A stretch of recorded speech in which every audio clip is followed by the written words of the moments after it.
ये टावर विश्व विख्यात, जिसको हम विजय स्तंभ के नाम से जानते हैं, विष्णु स्तंभ भी इसका नाम है और नवग्रह स्तंभ भी इसी का नाम है। अंदर जाने के लिए 157 ऐसा स्टेयर से टॉप तक हम जा सकते थे 2020 से पहले, मगर अभी पेंडेमिक के कारण बंद कर रखा है।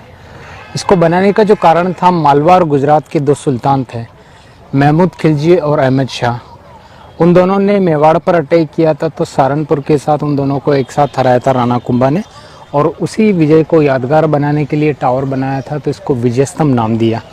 बनने में वैसे इसको 10 साल लगे थे और 10,000 लोगों ने रेगुलरली काम करके इसको प्रिपेयर किया था। 90 लाख रुपए उस ज़माने में सोने चांदी की जो करेंसी होती थी वो काम में आई थी।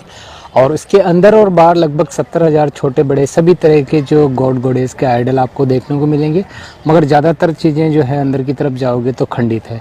ऊपर की 2 फ्लोर देखेंगे तो 8 और 9 फ्लोर जो है डिस्ट्रॉय किया हुआ, इसका रेनोवेशन वापस से हुआ है। राणा राज सिंह जी ने करवाया था, राणा शंभू सिंह जी ने भी करवाया था। तो उसका जो मिड वाले 2 पिलर आपको अलग कलर के दिखेंगे, तो वो पूरा हिस्सा वापस रेनोवेशन के बाद का है। तो इसके 3 नाम इसीलिए हैं कि ये विजय का प्रतीक है, इसीलिए विजय स्तंभ। हम लोग विष्णु मंदिर के बगल से आ रहे हैं जो मीरा मंदिर के पास है, उनको समर्पित है, इसीलिए इसको विष्णु स्तंभ भी बोलते हैं। और अंदर अगर खुला होता तो 9 ग्रह का छोटा छोटा आइडल 9 माले तक पूरे में है, तो इसीलिए इसको नवग्रह स्तंभ भी बोला जाता है। उस जमाने में जितने भी युद्ध होते थे तो सूर्योदय से सूर्यास्त होते थे, उनके लिए एक वॉच टावर का काम भी ये करता था। और ये जो बना रखा है बिल्कुल क्रेमेटोरियम के सामने, राज परिवार का शमशान घाट वो सामने पीपल का पेड़ है, इसके नीचे लगभग आधा किलोमीटर में फैला हुआ है। और उसमें जाने का एंट्रेंस सामने वाला है, जिसको पूर्वी सती गेट बोलते हैं।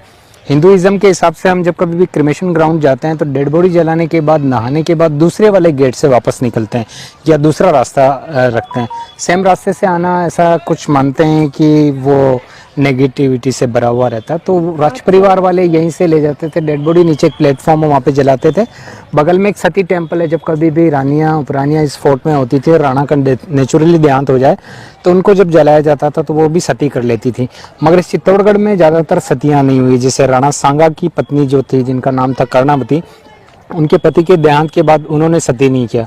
उन्होंने उनके बाद में 14 साल तक इस चित्तौड़ में शासन किया था, और लगभग उन्होंने अपने जीवन काल में 10 से 12 युद्ध लड़े और सारे जीते।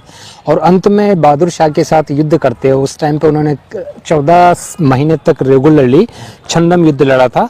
और अंत में कहते थे कि उसी टाइम पे उन्होंने जौहर का नेतृत्व किया था, जो 14,000 औरतों का जौहर हुआ था, वो भी यही हुआ था। तो अलाउद्दीन खिलजी के टाइम पे सबसे बड़ा और सबसे पहला जौहर हुआ था, जो 16,000 औरतों का माना जाता है। ये जो गार्डन अभी आप यहाँ देख रहे हैं, तो ये पहले 10 से 15 फीट गहरा खड्डा होता था, जिसमें चंदन की लकड़ियों से आग जला दी जाती थी, मंत्रोच्चारण अनुष्ठान होते थे। और उसके बाद रानियां सभी तरह के श्रृंगार करके यहाँ पहुँचती थी और शौर्य वाले गीत गा के अपने आप को उसी आग में समर्पित कर देती थी।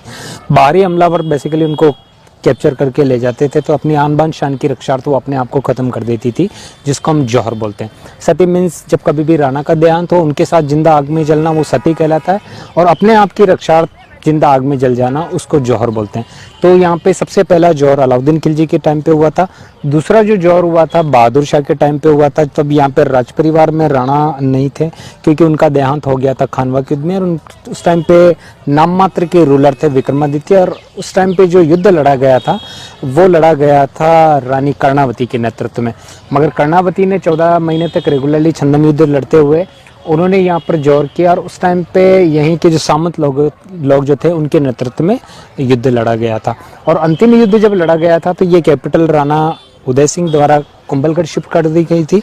और यहाँ पर जो चीफ ऑफ आर्मी जो थे फतेह चुंडावत, जिनका पैलेस वो सामने की तरफ नजर आता है, और जयमल जी और कला जी उनके सहयोगी थे, तो उनके नेतृत्व में अकबर के विरुद्ध लड़ा गया था युद्ध, जो 18 महीने तक अकबर ने इस फोर्ट को सीज करके रखा। लगातार लड़ते रहे, जब फूड खत्म हो गया था तो इन शूरवीरों ने अपने आप को युद्ध में झोंक दिया। और उसी टाइम पे फुल कमर के नेतृत्व में यहाँ पर जौहर हुआ था, जो 7,000 औरतों को मानते हैं, और उसको हम जल जौहर के नाम से भी जानते हैं। इस किले में लगभग 84 रिजर्वायर्स है, तो लगभग ऐसा कोई कुंड नहीं है जिसके अंदर कोई जौहर नहीं हुआ है और कोई सती नहीं हुआ।